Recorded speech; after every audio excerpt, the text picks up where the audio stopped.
TSA officer harassed a suspicious black woman. Then the FBI showed up and saluted her, "Ma'am. First class isn't for welfare upgrades. Step aside." The words hit like a slap before Naomi Brooks could even hand over her boarding pass at Gate 9 of Hartsfield-Jackson Airport in Atlanta. The TSA agent's tone carried that sharp, practiced edge, too polite to be openly hostile, too cruel to be misunderstood.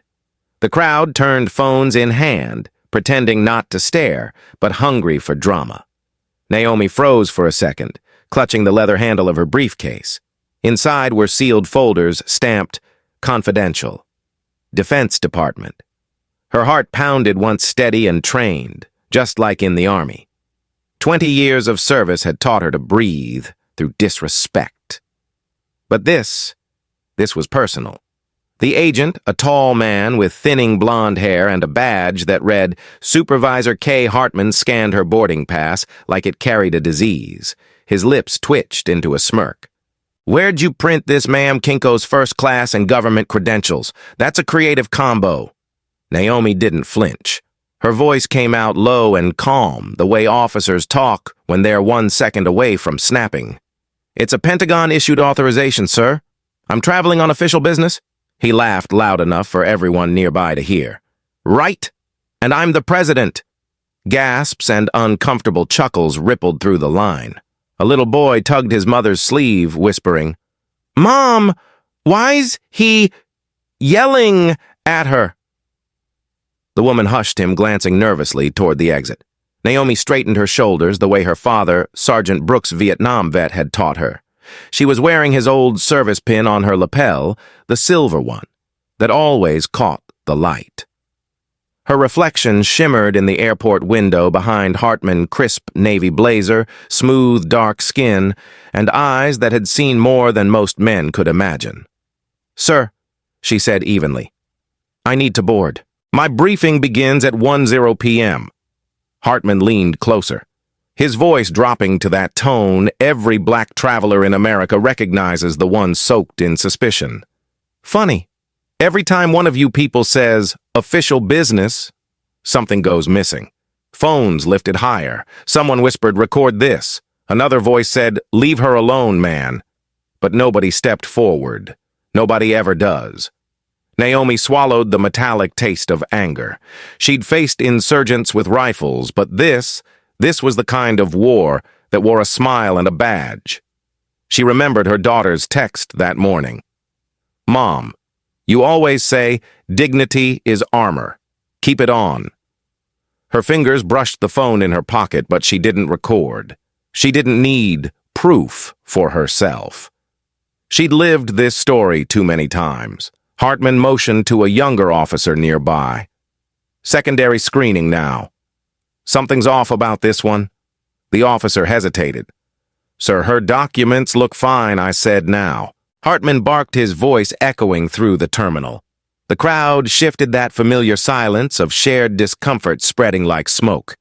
Naomi's pulse slowed again the way it did before every firefight. She set her briefcase down gently. "If you're going to search me, do it by regulation," she said. "I know the procedure better than you." That line made him blink. He wasn't used to black women who spoke fluent authority. "Excuse me, I said by regulation," Naomi repeated.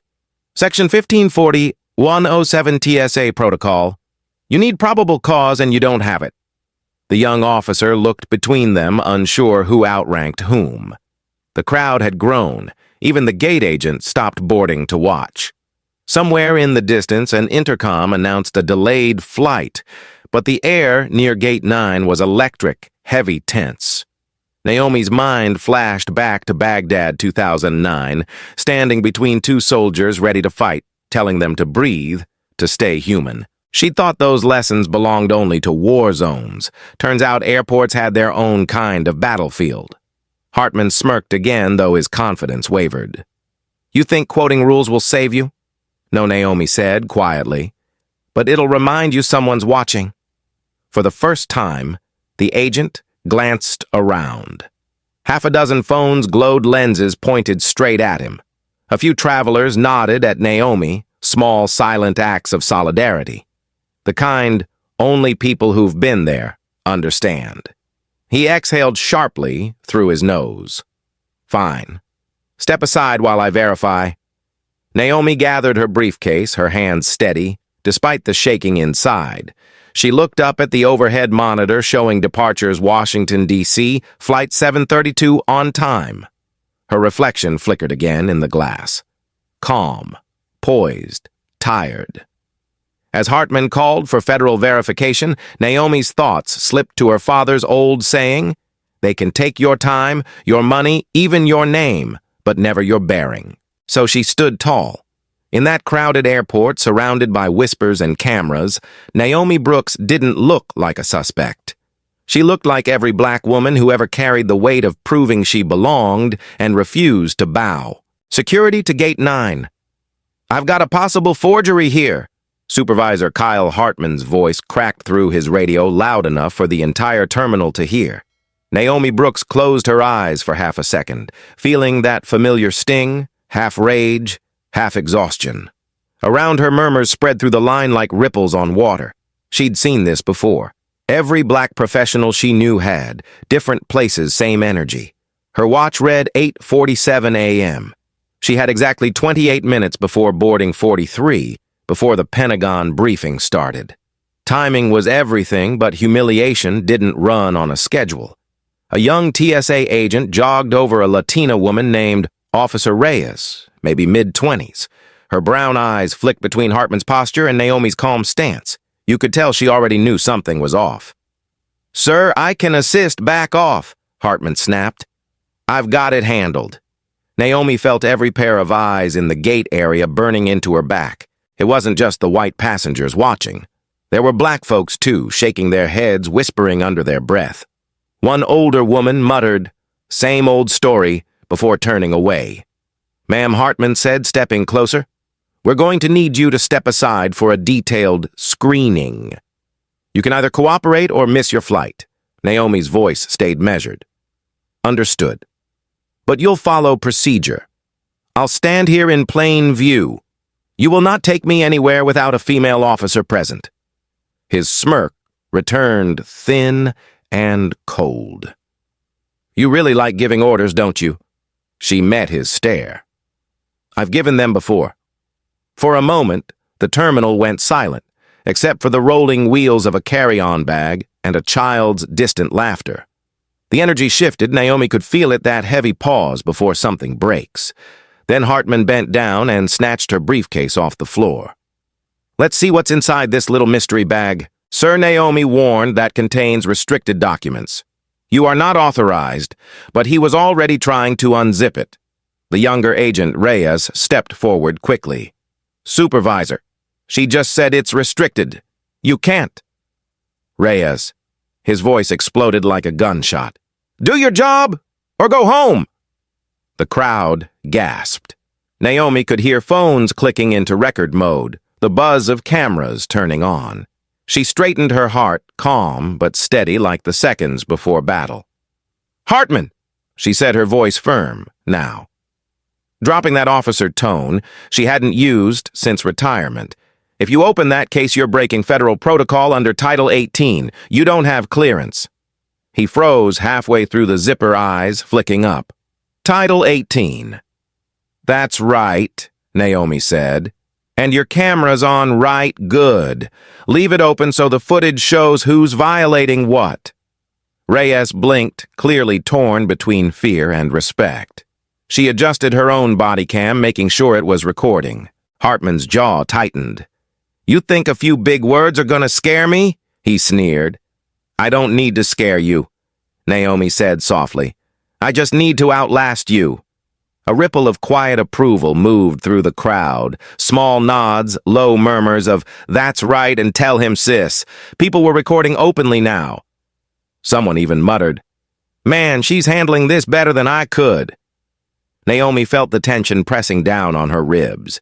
Every second stretched long. She wanted to scream, to throw the badge back in his face. But she remembered her daughter's words. Dignity is armor. She stood still. Hartman finally tossed the briefcase back toward her feet. "Fine. We'll wait for federal verification. He turned to the mic pinned on his shoulder. Dispatch, confirm Pentagon clearance for passenger Brooks' first-class ticket, Reagan bound. Static answered him. Then a faint voice copied that standby. Naomi exhaled slowly. Her phone buzzed in her pocket, another text from her daughter, Sarah. Everything okay, Mom? She didn't reply. Not yet. Reyes shifted closer, lowering her voice. Ma'am, I'm sorry, he's under review already. Please just hold tight. Naomi looked at her, really looked. Young, nervous, caught between right and wrong. It's not your fault, sweetheart. But you remember this silence helps nobody. The girl nodded, eyes wide. Minutes passed. The terminal grew restless. Someone coughed, another muttered, Can we just board? The air conditioner hummed overhead. It felt like the whole airport was holding its breath. Then Hartman's radio crackled again. Supervisor Hartman, hold position. Federal team en route to your location. He grinned, misunderstanding completely. Good. Let's see what your clearance says when the real feds get here. Naomi's pulse kicked once. She didn't move, didn't blink. She'd worked with enough federal agents to know tone. The dispatcher hadn't said investigating her. They'd said to your location. But Hartman didn't hear nuance. Men like him rarely did. He turned to Reyes again. Get everyone back. We're locking down this gate until we get answers. Reyes hesitated. Sir, that'll delay 2 flights. Do it! Passengers groaned. Someone yelled, Man, she's just trying to fly! Another voice added, You doing too much, bro? Hartman ignored them, his face flushed red, sweat glistening under the fluorescent lights. He paced like a man, certain. He was in control, certain the world would back him up as it always had. Naomi's jaw tightened. This wasn't about a flight anymore. This was about dignity, about every ancestor who'd been told to step aside. She adjusted her blazer, straightened the silver pin on her chest, and looked right at him. You're digging your own hole, Hartman. I'll let you finish. He sneered, misunderstanding again. I already have. The intercom buzzed overhead. Attention all passengers at Gate 9. Federal officers are approaching. Please remain calm. Phones lifted higher, cameras rolled. Somewhere, someone whispered, This about to get good. Naomi didn't smile. She just stood tall as 3 shadows appeared at the end of the corridor, dark suits, fast strides, purpose, in every step. She didn't know whether justice or chaos was walking her way, but she knew one thing for sure, this was far from over. The footsteps echoed before the crowd even saw them. 3 figures in dark suits cut through the terminal, steady, no hesitation, moving like they owned the space. Naomi Brooks didn't flinch. She just adjusted her father's silver pin and waited. Supervisor Kyle Hartman smirked, arms crossed, chest puffed. Finally, some real backup. He turned to the crowd as if he were about to deliver justice himself. Everyone stepped back. Federal authorities are taking over. Phones stayed up. No one moved. The agent stopped 5 feet from Naomi. The lead agent, tall black woman, sharp jawline, calm, as ICE pulled out her credentials. Federal Bureau of Investigation. She announced, her voice crisp enough to slice through the tension. We're here regarding a Pentagon passenger scheduled for transport. Hartman grinned, completely missing the shift in energy. Good timing. This woman's been claiming she's got government clearance, tried to flash fake paperwork and name the agent cut in. He blinked. What your name, sir? Kyle Hartman, TSA supervisor. He lifted his badge proudly. Been with the department 8 years. The agent's expression didn't change, and the passenger's name. He gestured toward Naomi with that same dismissive flick. Brooks. Naomi Brooks. For the first time since this started, Naomi met the agent's eyes. A flicker of recognition passed, quick but unmistakable. The agent straightened her posture. Then she did something that froze the entire terminal. She saluted. A full, perfect military salute right there under the fluorescent lights. "Lieutenant Colonel Brooks," she said clearly, voice ringing like a bell. "It's an honor to see you again, ma'am." The crowd gasped. The words hung in the air like a spark before fire. Hartman's grin died mid-sentence. "Lieutenant?" "What?" The agent lowered her hand. "You can stand down, Supervisor. You just detained a decorated war veteran and intelligence officer on her way to brief the Joint Chiefs of Staff." The silence that followed was deafening. Somewhere behind the crowd, a woman whispered, "Oh my God." Naomi said nothing. She didn't need to. Her presence filled the space, calm, unshaken, untouchable. Hartman stumbled over his words. I didn't know." "Her paperwork was legitimate?" the agent snapped, turning her gaze on him.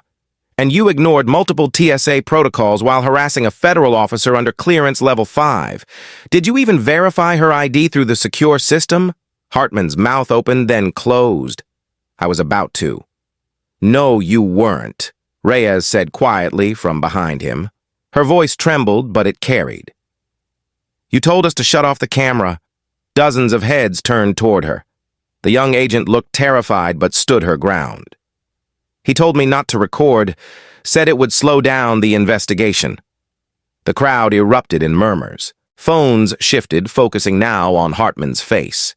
The FBI agent badge read, Special Agent Camille Turner stepped closer to Naomi, lowering her voice. "Ma'am, we're sorry for the delay. Pentagon notified us of your arrival. We're here for escort." Naomi nodded once, voice even. "Understood, Agent Turner. I appreciate your professionalism." Hartman was pale now, sweat pooling at his collar. "Look, this is a misunderstanding. I thought you thought wrong," Turner said sharply. "And you escalated based on race, not evidence." Every camera in this terminal caught it. The crowd broke into quiet applause. It wasn't loud, but it was real, raw relief from people who'd seen this story too many times and the other way. Naomi's heart beat heavy in her chest. Not from pride, not even from victory. Just release. The kind that comes when you've been holding your breath for too long. Agent Turner nodded toward her briefcase on the floor. "May we assist with your documents, ma'am?" "Please," Naomi said. Reyes stepped forward first, gently picking up the case and handing it back to her. Their eyes met for a second, silent gratitude between two women who both knew what courage looked like. Turner faced the TSA supervisor again. "Supervisor Hartman, you are to remain on site for questioning. Your conduct will be reviewed by Homeland Security and the Department of Justice." Hartman's voice cracked. "You can't be serious." "Oh, I'm very serious," Turner replied. "You just interfered with national security operations. You'll be hearing from Washington." He tried to speak again, but the words fell apart. The phones, the witnesses, the silence. It was all evidence now. Naomi picked up her briefcase, smoothed her blazer, and turned toward the boarding gate. Before she walked away, she looked at him one last time. Not with anger, just a quiet kind of pity. "You had a chance to see me as a person," she said softly. "You chose power instead." Then she walked through the gate, flanked by the FBI agents, the crowd parting in respectful silence. Behind her, people began to clap. The sound grew slow at first, then steady. It wasn't just applause, it was release, it was pride, it was justice breathing for once. Reyes stood, frozen tears in her eyes, watching Naomi disappear down the jet bridge. And Hartman. He stayed there alone under the same fluorescent lights where it all started, staring at the badge that had just stopped meaning anything. For Naomi Brooks, the flight to D.C. wasn't just another mission. It was proof that dignity once held firm can turn humiliation into history. "Hello, friend, I need your help. The channel's been slowing down, and your one free subscribe can truly keep us going. It costs nothing, but makes a huge difference. Comment where you're watching from, so we know our global fam is here. Thank you. Now let's jump back into the story." Naomi didn't speak during the flight. 35,000 feet above the clouds, the cabin hummed with the quiet rhythm of air pressure and engines. Outside, the sky stretched endless and blue, But inside, she felt the weight of the morning pressing on her chest like an unhealed bruise. She'd spent 2 decades facing battlefields, briefing generals, and decoding threats, yet the sting of humiliation in her own country hit deeper than shrapnel. Being saluted in front of that crowd should have felt like victory, but it didn't. It felt like survival. Again. Agent Camille Turner sat across from her in the small first-class cabin, eyes scanning a tablet. Every few minutes, she'd glance up as if making sure Naomi was okay. "You handled that with grace, ma'am," she finally said. Naomi smiled faintly. "Grace is just the name we give pain when we've learned not to cry in public." Turner looked down, ashamed of how true it sounded. By the time the plane landed at Reagan National, word had already spread. Social media clips were everywhere. TSA supervisor harasses black veteran trending across platforms. The video had over 3 million views before Naomi even stepped off the jet bridge. Reporters waited near baggage claim, but the FBI team shielded her through the terminal. Phones flashed. Voices shouted questions. "Lieutenant Colonel Brooks, how do you feel? Do you plan to sue? Is this part of a bigger issue?" She kept her gaze forward, steady, unbroken. No comment. She said softly, the same way soldiers speak after too much noise. Outside, a black SUV idled at the curb. Agent Turner opened the door. "Your briefing's been moved to the Pentagon Annex. The secretary wants to meet you personally." Naomi exhaled slowly. "Of course they do. No one wants to be on the wrong side of a viral story." Turner hesitated. "You think that's all it is?" "I think America loves redemption stories," Naomi said, "especially when they don't have to bleed for them." The SUV pulled away, gliding through D.C. traffic. Cherry trees lined the streets, their bare winter branches clawing at a gray sky. Naomi's phone buzzed again. Messages from friends, old comrades, journalists. She ignored them all until one text popped up from her daughter, Sarah. "You okay?" Saw the video. "People are calling you a hero." Naomi typed back, "Heroes don't cry in airplanes." Then she deleted it before sending. At the Pentagon Annex, she walked into the secure briefing room like she always did. Posture straight, voice, calm eyes alert. The 3 Joint Chiefs stood when she entered. It was automatic respect, but she didn't feel honored. She felt exposed. "Lieutenant Colonel Brooks," General Hayes said, "we heard about the incident. Unacceptable behavior. TSA will face disciplinary action." Naomi placed her briefcase on the table and met his eyes. "With respect, sir, it's bigger than one man with a badge. It's a system that gives him the confidence to do it in front of a crowd." The general cleared his throat. "We're addressing it." "No, sir," Naomi said, her tone sharper now. "You're reacting to it. That's not the same thing." The room went still. Even the clock on the wall seemed to stop ticking. General Hayes sighed. "You've always spoken your mind, Lieutenant Colonel." "That's why you hired me," she replied. They began the briefing maps, intelligence reports, coded updates about Southeast Asia. But Naomi's mind wandered back to Gate 9, to the way people had stared, to the little boy asking his mom why the officer was yelling. That boy would remember, and that memory would grow into something either bitter or brave. When the meeting ended, General Hayes pulled her aside. "You did the right thing today," he said quietly. "I didn't do anything," she said. "I just stood there." "Exactly," he replied. "Sometimes standing is enough." Outside, the winter air cut through her coat. The sun was setting over the Potomac, golden light spilling over the water. Naomi stopped at the memorial wall across from the Pentagon, names of soldiers carved in stone. Her father's name was there. She ran her fingers over the cold engraving. "You fought so we could stand taller," she whispered. "But we're still fighting to be seen." Behind her, Agent Turner approached. "Ma'am, press is asking for a statement. They're calling this the Brooks incident." Naomi turned slowly. "Tell them this," she said. "Tell them respect isn't a headline. It's a habit." Turner nodded, eyes shining. As Naomi walked away, the city lights flickered on each one, a silent witness. She didn't know what tomorrow would bring: investigations, interviews, Maybe even another round of scrutiny. But she knew one thing for sure. She wouldn't bow. Not now. Not ever. Back at Hartsfield-Jackson that same night, the video played on every news screen in the terminal. Passengers stopped to watch. Some shook their heads. Some smiled with pride. And in one small house on Atlanta's south side, a little black boy watched with his mother. "That's her," he said.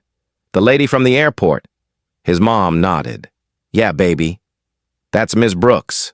She didn't yell back, he whispered. She just stood. His mother smiled through tears. "That's called strength, son. Learn it." And somewhere in D.C., under the glow of the Pentagon lights, Naomi Brooks finally allowed herself one deep breath. Not of relief, but of resolve. Because she knew grace wasn't weakness, it was armor, and she'd need it again. The morning after the Pentagon briefing, Naomi Brooks woke to sunlight cutting across her apartment walls like golden stripes on a uniform. The city outside buzzed, but her mind was already braced for another kind of noise, the noise of America watching her. Her phone lit up on the nightstand. Missed calls, news alerts, interview requests. Every headline carried her name. Decorated black veteran harassed at Atlanta airport. Lieutenant Colonel confronts systemic bias with grace. It didn't feel real. She wasn't trying to be anyone's symbol. She just wanted to board her flight. Her daughter's name flashed on the screen. Naomi answered on the second ring. "Mom," Sarah said, voice trembling. "They're showing your video in my ethics class. Everyone's talking about it." Naomi rubbed her forehead. "I didn't ask for any of this." "I know," Sarah said quietly, "but maybe it's needed." Naomi looked out the window. The world outside moved as if nothing had changed, but she knew better. Something had cracked open, and the light was spilling through. At 10:00 a.m., her phone buzzed again. Agent Camille Turner. "Morning, ma'am," Turner said. "You might want to turn on Channel 7. Naomi grabbed the remote. The TV flickered to a live press conference. A Homeland Security spokesperson stood at a podium surrounded by reporters. Behind him was a photo of Kyle Hartman.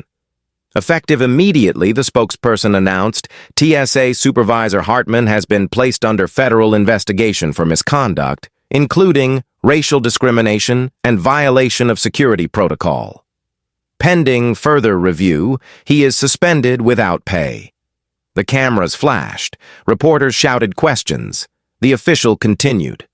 Additionally, an independent review board will reassess all prior complaints linked to his tenure. Naomi's chest tightened.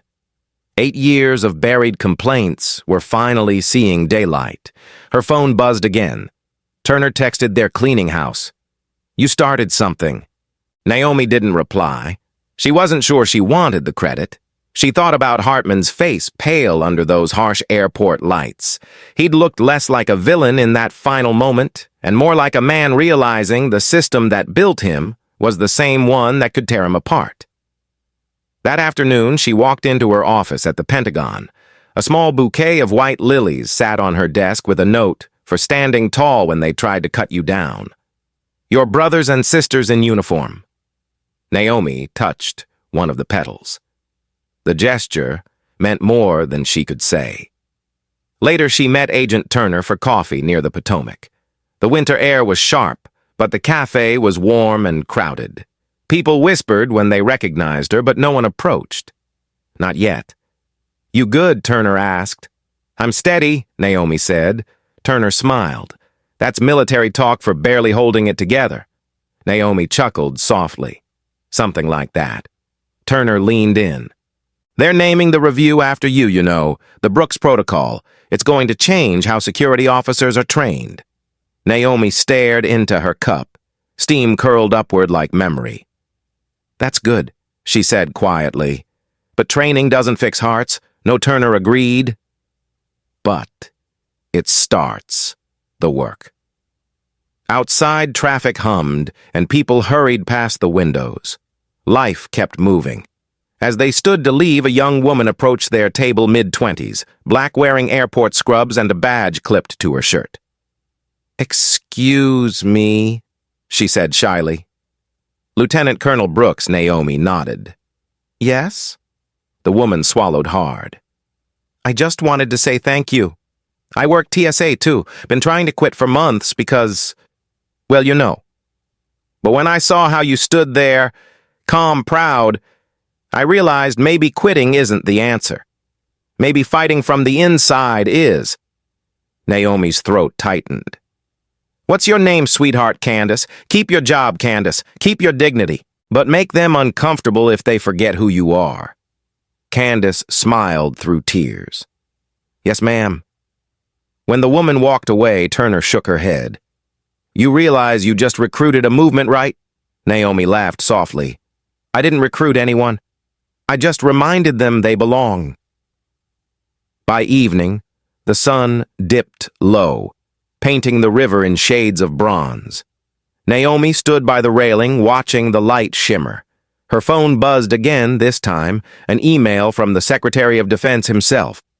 We're drafting a formal apology. But more importantly, we're drafting change. Naomi smiled faintly and finally allowed herself to breathe. For the first time since Gate 9, she felt something that wasn't anger or exhaustion. It was peace, fragile, but real. She didn't need applause or headlines.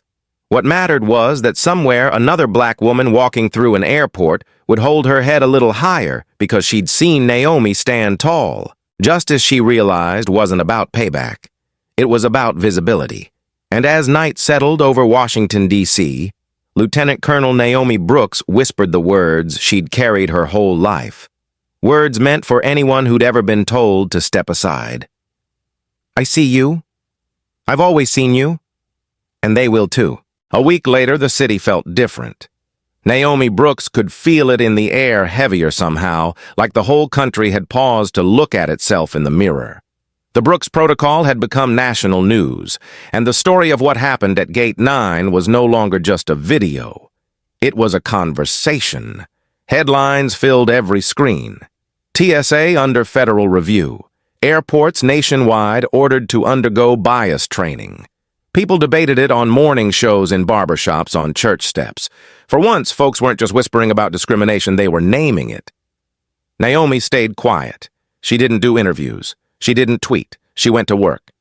Did her briefings and left before anyone could call her a hero again. But heroes have a way of being dragged back into their own stories. That Thursday morning, her phone rang while she was reviewing satellite reports. Agent Camille Turner's voice came through, urgent but steady. You might want to turn on Channel 4, ma'am. Naomi did. The screen showed a courtroom packed tense cameras flashing. There he was, Kyle Hartman, wearing a gray suit 2 sizes too big, sitting at the defendant's table. The anchor's voice carried over the footage. Former TSA supervisor Kyle Hartman faces multiple federal charges, including civil rights violations and obstruction of national security operations. The hearing begins today in Washington, D.C. Naomi sat back in her chair, expression unreadable. He's facing what he did, Turner said softly.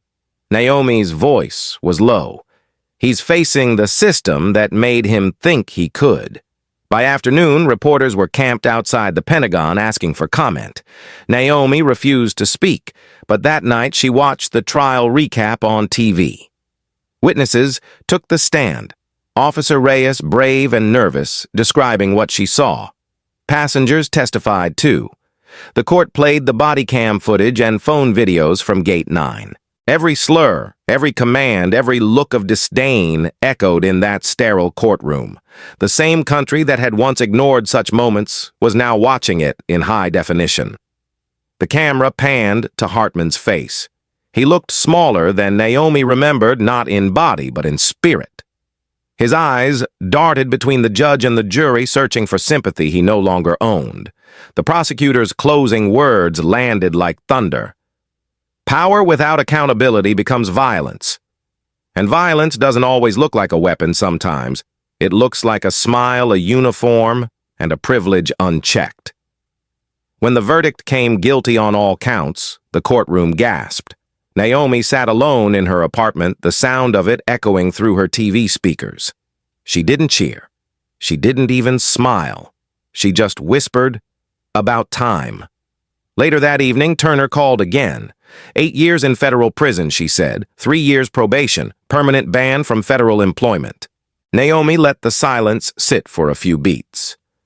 Justice served, she finally said. Justice started, Turner corrected. Serving, it's a whole different job. Naomi chuckled softly. You sound like me now. I've been listening. That night, the streets of D.C. buzzed with conversation. Strangers stopped each other in coffee shops saying things like, you saw that verdict, or finally accountability. But not everyone was celebrating. Some people said it was too harsh. Some said it wouldn't change anything. Naomi knew both sides were right. Justice doesn't erase pain. It just proves it existed. She sat by her window with a mug of tea looking out at the glowing Capitol dome. Her father's words echoed in her mind. Every battle you fight won't be for land or medals. Some are just for the right to breathe free. Her phone buzzed again, another message from her daughter. They taught your case in class today. Professor called it a turning point. Naomi smiled faintly. She typed back, turning points. Only matter if we keep walking forward. A knock came at her door. When she opened it, she found Officer Reyes standing there nervous but smiling. I wanted to thank you in person, ma'am, for standing up, for making it okay to speak truth. Naomi stepped aside, gesturing her in. Come in, baby. You did the brave part. Reyes shook her head. No, ma'am. You did. You showed us what dignity looks like when the world tries to take it. Naomi didn't argue. She just placed a hand on the young woman's shoulder. Then promise me you'll pass that on. The next time you see someone getting treated wrong, you stand, even if your voice shakes. Reyes nodded, eyes glistening. I will. When she left, Naomi turned off the TV. The city outside was quiet now, just the hum of traffic and the faint rhythm of rain on glass. For the first time in a long time, she felt lighter. Justice hadn't erased the pain of that day at Gate 9, but it had rewritten its ending. And as Naomi closed her eyes, she realized that maybe justice isn't a destination at all. It's a practice, something you do again and again until the world learns to do it too. 6 months later, spring rolled back into D.C. The cherry blossoms had returned soft pink clouds framing the marble buildings along the Potomac. Life kept moving, traffic briefings, meetings, but for Lieutenant Colonel Naomi Brooks, everything felt quieter, now clearer. She walked the halls of the Pentagon in her pressed Navy uniform, the same silver pin from her father gleaming on her chest.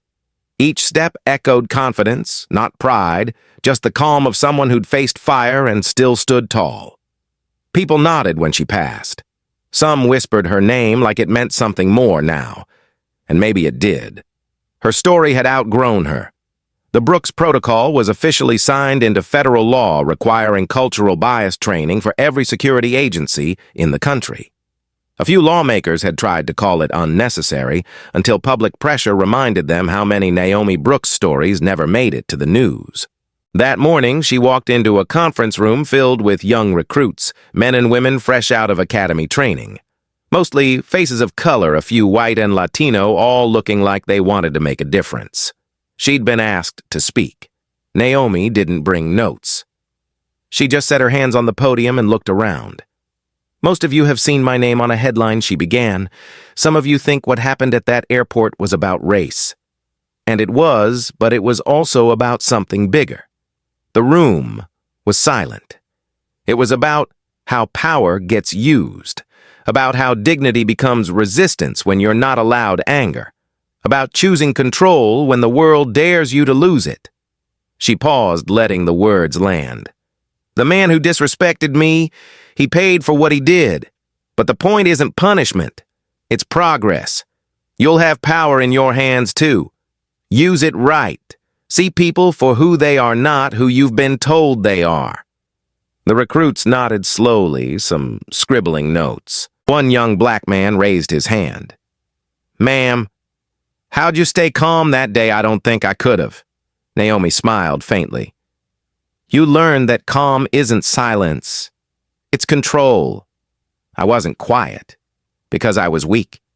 I was quiet because I wanted the truth louder than my anger.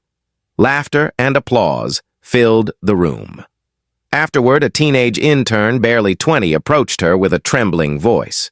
"My mom showed me your story, ma'am. I just wanted to say thank you. I used to think being calm meant being walked over." "You made me see its strength." Naomi put a hand over her heart. "Don't ever mistake dignity for weakness. Dignity's the thing that gets us through the door and keeps it open for the next one after you." Outside, the sunlight poured over the river, soft and gold. Agent Camille Turner waited by the curb with 2 cups of coffee. "How was it?" she asked. Naomi smiled, taking 1 cup. "Good. They're listening." "They should be," Turner said. "You change things." Naomi looked out toward the water. "I just reminded them who we are. The rest they'll have to live it."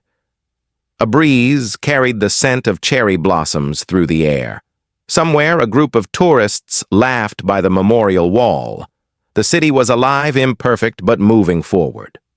Naomi pulled out her phone, snapping a quick photo of the blossoms.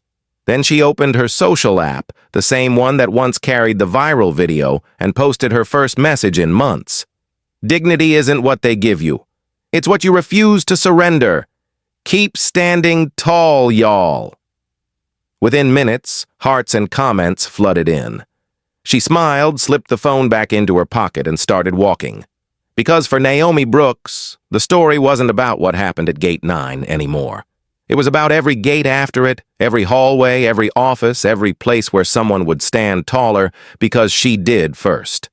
And maybe that was enough. If Naomi's story moved you, if it made you think or remember or feel, don't let it stop here. Tell your story. And hit subscribe to hear more true stories of courage, dignity, and justice that prove one voice can still change the system. Because sometimes the quietest strength speaks the loudest truth.